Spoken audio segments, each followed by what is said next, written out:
महापालिकेच्या निवडणुका जाहीर होऊ द्या, तुमच्या मनात जे आहे तेच होईल, फार चर्चा नको, असं ठाकरे बंधूंच्या युतीवरून संजय राऊतांनी विधान केलेलं आहे। योग्य वेळी योग्य निर्णय होतात असंही संजय राऊत म्हणाले।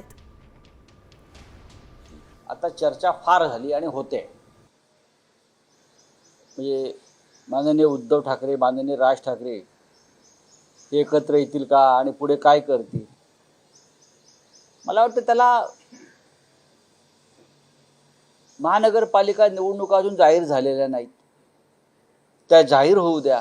राज ठाकरे यांनी व्यासपीठावरून सांगितलेलं आहे की बाळासाहेब ठाकरेंचं स्वप्न साकारतो,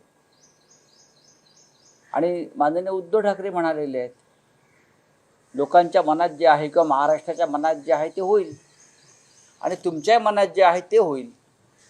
फार चर्चा न करता आपण त्या गोष्टीला वेळ द्यायला पाहिजे, योग्य वेळी योग्य निर्णय होत असतो।